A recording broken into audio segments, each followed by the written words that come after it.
नमस्कार, public news times channel Shimla में आपका स्वागत है। शांत राज्य माना जा रहा है हिमाचल प्रदेश में चोली में कल घटनाक्रम हुआ, उसको लेकर आपका क्या कहना है? मैं सबसे पहले तो ये कहना चाहूँगा कि ये मेरा एक अनफॉर्चुनेट इंसिडेंट हुआ है और बल्कि ये एक लड़ाई झगड़ा का इशू था। कोई आपस में दो गुट लड़ पड़े और वो ये झगड़ा वैसे संजौली या शिमला शहर के अंदर का था भी नहीं। ये कहीं मलियाना साइड हुआ है नीचे, ना ही वो शिमला कॉन्स्टिट्यूंसी से कोई कंसर्न है और पहले यहाँ पे कभी ऐसे इस तरीके के कोई जैसे कहते लड़ाई झगड़े हुए भी नहीं थे। और इस मुद्दे को बढ़ा चढ़ा के कुछ ज़्यादा ही इन्होंने इसमें इसको एग्रीवेट किया गया है। तो ये कहीं मलियाना में झगड़ा हुआ है और उसमें जो वहाँ की जो काउंसलर है और सिमेट्री के काउंसलर है और आपके एक बटाकुफर के काउंसलर है, ये सब ने ये झगड़ा पहुंचा के संजौली में पहुंचा दिया। तो उसमें वो बात की गई वहाँ पे कि ठीक है, हम बोलते हैं कि झगड़ा होना नहीं चाहिए और हमने पुलिस को डायरेक्शन पहले दे दी थी कि इसमें FIR लॉन्च की जाए और जो गलत है उसके अगेंस्ट स्ट्रिक्ट कार्रवाई की जाए। अवैध निर्माण की जहाँ तक की बात आ रही है और जिस तरीके से वहाँ पे वो एक माहौल बनाया हिंदू वर्सेस मुस्लिम का, वो गलत है। और हमारा ये स्टेट कैपिटल है और ये एक पीसफुल जगह है और मैं चाहता हूँ कि हमारी कॉन्स्टिट्यूंसी में ऐसे कोई हादसे ना हो। और जबकि ये हादसा हमारी कॉन्स्टिट्यूंसी का था भी नहीं और ज़बरदस्ती हमारी कॉन्स्टिट्यूंसी में ये एजिटेशन की गई है। और इसमें जहाँ तक मॉस्क की बात आती है, एक मस्जिद की बात आती है, 1950 का से भी पहले का मस्जिद है ये। वहाँ दो मस्जिद है, छोटा मस्जिद और बड़ा मस्जिद इसको बोलते हैं। संजौली में दो मस्जिद थे ये। तो इन्होंने कुछ उसमें अवैध निर्माण किया है और उसके अगेंस्ट ऑलरेडी केस चल रहा है। और जो केस चल रहा है उसकी हियरिंग बल्कि अभी जो आने वाला शनिवार है, उस शनिवार को भी लगाया है ये केस और इसको वक्फ बोर्ड लड़ रही है इस केस को। और हम ये कहना चाहते हैं कि जब ये प्रक्रिया शुरू है और 2009-10 से ये केस चल रहा है और वक्फ बोर्ड के वकील इसमें पेश होते हैं, तो वो एक पूरे तरीके से निष्कर्ष निकलेगा। हमारे जहन में तो सिर्फ एक बात आई थी जून में कि वहाँ पे अनऑथराइज्ड 2-3 बाथरूम्स बनाए थे। वो विदिन 3 दिन के अंदर अंदर वो बाथरूम्स तोड़े गए थे। तो उसके बाद तो कोई अवैध निर्माण का केस, इसमें कितनी गवर्नमेंट्स आई है, कितने गवर्नमेंट्स गई है, तो उन दौरान तो ये इशू अगर उठा था तो म्यूनसिपल कॉरपोरेशन ने ये केस शुरू कर लिया था। उस टाइम यहाँ पे कमिश्नर पंकज राय होते थे और हमारी जो अब ऑपोजिशन में है गवर्नमेंट, उस टाइम वो सत्ता पक्ष में थी। तो केस शुरू हुआ उस टाइम और केस में टाइम लग रहा है। अभी उसके बाद उनके पास भी अपील है, उनके वकील भी आते हैं, करते हैं और मुझे मालूम है कि वो अवैध निर्माण वहाँ पे हुआ है।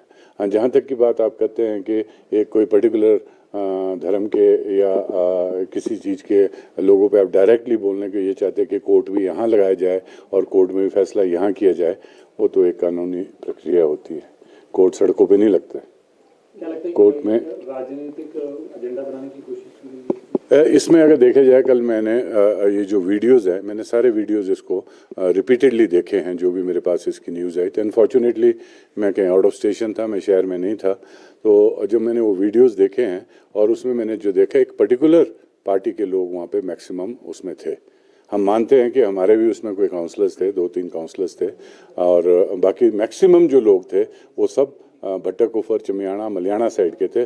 संजौली शहर के, शिमला अर्बन के उसमें लोग ही नहीं थे, क्योंकि कभी ऐसा हादसा हुआ ही नहीं है शिमला शहर के अंदर कि हम इसको धर्म के प्रति या किसी और चीज़ के प्रति हम इसको ये क्या नाम एक इशू बनाएं। और मैं अभी भी बोलना चाहता हूं कि शिमला शहर एक पीसफुल जगह है और ये जो हादसे हो रहे हैं, डिस्टर्बेंस हो रही है, मैं ये ब्लेम लगाना चाह रहा हूं कि ये डिस्टर्बेंस मेरी कॉन्स्टिट्यूंसी में क्यों हो रही है, जब तक कि आज तक ऐसा कोई हादसा पहले यहाँ पे हुआ ही नहीं है।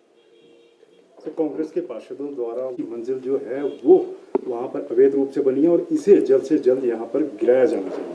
नहीं, बात ऐसी है कि अवैध बनी है कि नहीं बनी है, वो तो अब कोर्ट में जब मैटर है, कोर्ट ने डिसाइड करना उस मैटर को।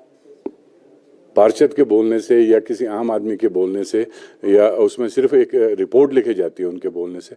तो उससे पहले भी पार्षद थे, उन्होंने भी रिपोर्ट्स लिखाई है, उन्होंने रिपोर्ट लिखाई तो FIR लॉन्च हुई और केस चल पड़ा है, नोटिस गया वहाँ पे और उस नोटिस में हेयरिंग हो रही है, वक्फ बोर्ड के वहाँ पे जो वकील है वो आए हैं और वो उसको डिफेंड कर रहे हैं।